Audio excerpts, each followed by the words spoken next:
అతి భారీ వర్షాల నేపథ్యంలో ప్రజలంతా అప్రమత్తంగా ఉండాలని మైలవరం టీడీపీ సభ్యులు వసంత వెంకట కృష్ణప్రసాద్ సూచించారు. ఆయన శనివారం మాట్లాడుతూ తాను యుద్ధ ప్రాతిపదికన వరద ప్రభావిత ప్రాంతాల్లో పర్యటించి సహాయ కార్యక్రమాలలో పాల్గొంటున్నట్లు వెల్లడించారు. తనతో పాటు అధికారులు ప్రజాప్రతినిధులు పాల్గొనాలని కోరారు.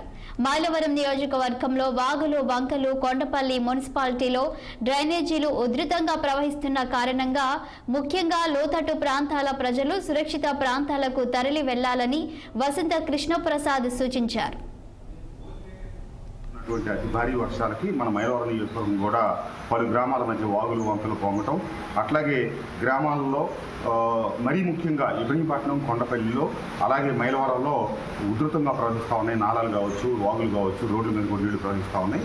నేను ఇప్పుడు బయలుదేరి తక్షణం ఇబ్రహీంపట్నం, కొండపల్లి మున్సిపాలిటీకి వెళ్ళి అక్కడే ఉండి సహాయ చర్యలన్నింటినీ చూస్తాను. కొండపల్లి కమిషనర్ గారితో కూడా మాట్లాడాను, ఆమె కూడా వస్తూ ఉన్నారు. అట్లాగే మైలవరం ఈఓతో కూడా మాట్లాడాను. అతను పూర్తి, ఎందుకంటే ప్లాస్టిక్ వ్యర్థాలన్నీ కొట్టుకొచ్చి కాలువలకు అడ్డుపడినందువల్ల నీటి ప్రవాహం తగ్గి ఈ ఇబ్బందికర పరిస్థితి తలెత్తింది.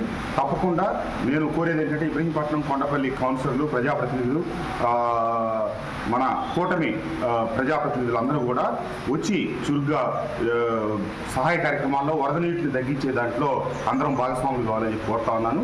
నేను కరెక్ట్గా 20 నిమిషాల్లో మున్సిపాలిటీలో ఉండబోతా ఉన్నాను. ఇప్పుడు బయలుదేరుతున్నాను. కాబట్టి ఎక్కడికక్కడ అప్రమత్తంగా ఉండండి. మీ గ్రామాల్లో కూడా నీరు ఎక్కడ లోతట్టు ప్రాంతాల్లో ఇళ్ల మీదకి వెళ్లకుండా తగు జాగ్రత్తలు తీసుకోవాల్సిందిగా